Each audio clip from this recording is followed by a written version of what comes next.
Gwen Stefani, despite her claims, is not Japanese. Stephen Givens is a corporate attorney and an adjunct lecturer at Tokyo's Keio University Law School. Gwen Stefani is facing backlash after telling an American women's magazine about a time when she thought to herself, "My God, I'm Japanese and I didn't know it." According to the Filipino-American interviewer for Allure, the 53-year-old Italian-American is guilty of cultural appropriation by plundering Tokyo's Harajuku young culture for her own items and music and continually referring to herself as Japanese. The interviewer's explanation of what exactly is so offensive about Stefani's comments and actions shows that cultural appropriation is a nebulous crime in search of a plausible definition. The issue appears to be that Stefani, by virtue of being a white American, should be seen as part of a privileged oppressor class exploiting the cultures of oppressed victims. The interviewer's standing to be offended rests on her own victim status as an Asian woman living in America, which comes with sobering realities during a time of heightened Asian American and Pacific Islander hate. With supporting quotes from academic experts, the interviewer informs readers that wrongful cultural appropriation is defined by an unequal power relationship in which a dominant group has the power to take the marginalized group's customs and practices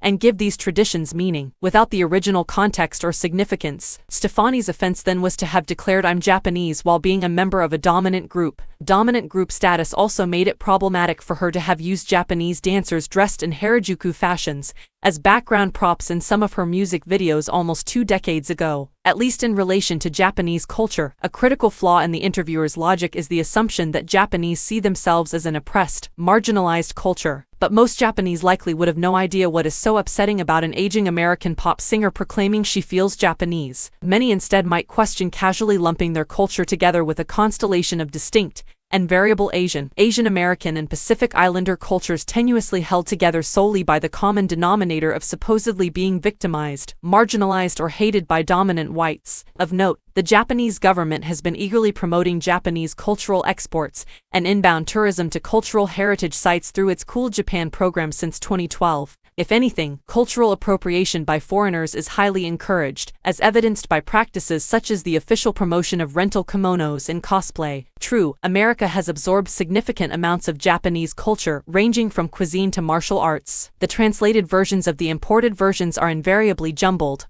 But, at worst, this is an aesthetic failing rather than a significant moral transgression. A 2018 Los Angeles Times piece demonstrates how morals and aesthetics can be muddled in allegations of cultural appropriation. The article accuses the Japanese restaurant Yamashiro, which was founded in the 1930s during Hollywood's golden age, of cultural appropriation due to a lack of authenticity. The restaurant's cartoonish pagoda-style facade and menus printed in a chop suey font and touting a reclining Buddha roll with sriracha sauce aren't just terrible taste. According to the columnist who writes about race and immigrant communities, Yamashiro's offers, he believes, should be viewed as moral wrongs against the Japanese people to the extent that they misrepresent and denigrate Japanese culture. In my opinion, Walmart sushi is a crime against gastronomy, not humanity. Imposing a rigorous requirement to keep the original totally intact is not only unachievable, but also counterproductive to healthy innovation. Most French and Italian restaurants in Tokyo are obviously not exact replicas of their counterparts in Paris and Milan. On the contrary, in my opinion, the translations are superior to the originals. Kim Kardashian debuted a collection of girdles in 2019 under the brand name Kimono.